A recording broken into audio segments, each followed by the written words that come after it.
All right, so you want to make it big on YouTube, huh? Yeah. Who doesn't, right? Well, we've got this article here that I think breaks down Oh, how yeah. it's all about authenticity. Ooh. It summarizes this video, and Nice. it's all about like the long game of YouTube success, Mm-hmm. right? Not the, those clickbaity, Sure. like how to get famous quick schemes. Yeah. Yeah. This is like how to build a genuine audience Right. and make like a real impact. I like it. And this advice, I think, could apply beyond YouTube too. I think so, for sure. Like building an audience and sharing your unique voice Yeah. is valuable no matter what you're doing. Totally agree.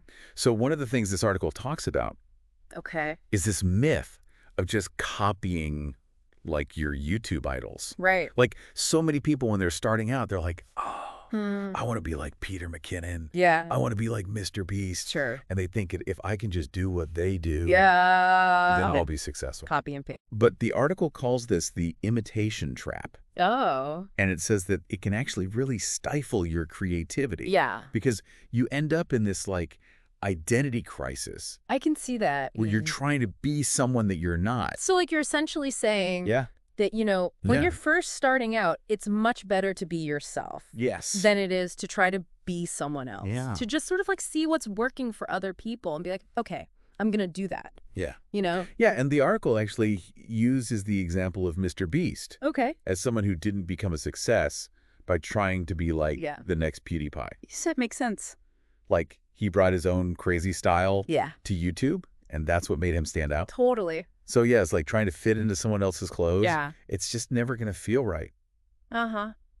And the article really stresses this idea that audiences can sense that Okay. lack of authenticity. So they can see through that. Yeah. And when you're not being genuine, Right. you're not connecting with viewers on a real level. Yeah. And that connection is what builds trust and loyalty. Yeah, for sure. And that's ultimately what leads to long-term success. Absolutely. Speaking of long-term success, Mhm. the article really emphasizes that success on YouTube rarely happens overnight. Oh. Like the video creator they're analyzing in this article, Uh-huh. they talk about their own like 5-year journey Wow. of ups and downs Really? before they kind of figured things out. I believe it. And what's interesting is they talk about their early mistakes. Oh. Like they were focusing too much on having like really polished branding Oh, wow. and, like a really professional look, Yeah. but they weren't actually creating valuable content. Huh. So they were so caught up in like looking good that they weren't actually making anything that people wanted to watch. I feel like that's a common thing that happens. Where Right. people are like, I need to make sure that my thumbnails are perfect and Yeah. my branding is like exactly right. Yeah. But the content's not there. But the actual videos aren't that good. Yeah. And so it's like a good reminder that Yeah. like it's okay to suck at first, right? Yeah. Like we all start somewhere. Yeah. And those early mistakes are actually really valuable learning experiences. For sure. Like you have to kind of go through that awkward phase Totally. to get to the good But stuff. essentially, the article is saying that it's all about, like enjoying that process Yeah. and not being so worried about being perfect Yes. when you're first starting out. Yeah. Just kind of embrace those mistakes. Yeah. And they actually summarize this learning process into 3 key takeaways. Ooh, I like these. Number 1, embrace trial and error. Okay. Number 2, be consistent. Uh-huh. And number 3, focus on the long game. Okay. So like you're going to experiment, Right. you're going to make mistakes, Yeah. and that's part of the process. For sure. What matters is that you keep showing up Right. and you keep refining your craft. Yeah. And you build that relationship with your audience over time. Makes sense. It's like building a house. Okay. You don't just like slap on a fancy facade and call it a day. I see where you're going with this. You need a solid foundation. Yeah. And that takes time and effort. Makes sense. So this creator, Yeah. they had a breakthrough Okay. when they stopped trying to be so perfect. Oh. And they started being more real and more vulnerable. Okay. So they shared a really personal story about dopamine detoxing. Oh, wow.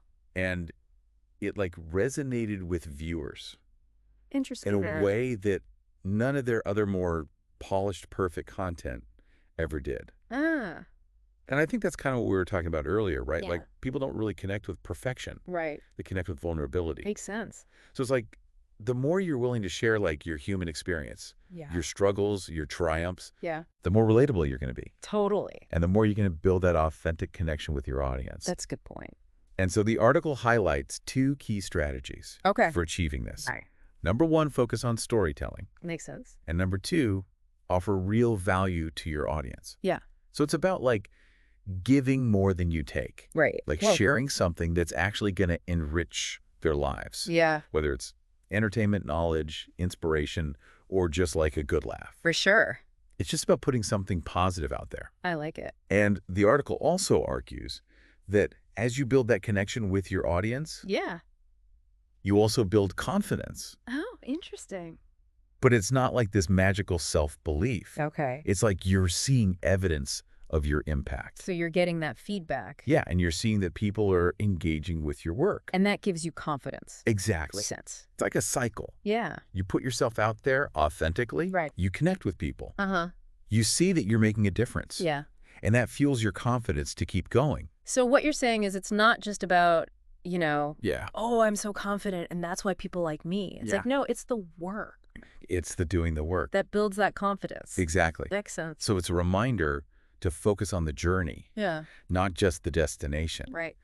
And the article encourages creators to experiment, Okay. learn from feedback, Uh-huh. and be patient with themselves. Yeah. Celebrate those small wins along the way I like it. and use them to fuel your growth. That's a good point.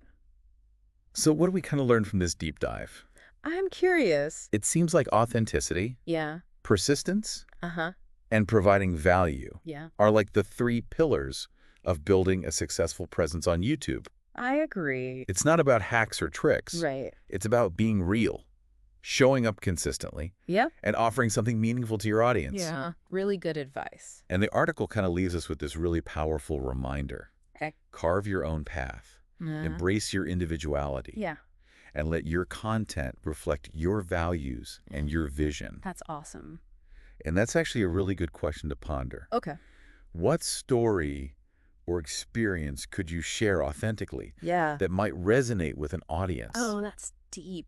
And it doesn't even have to be on YouTube. Right? Like, what unique perspective Yeah. can you bring to the table Oh, in any area of your life? I love it. And remember, guys, building an audience is a marathon, not a sprint.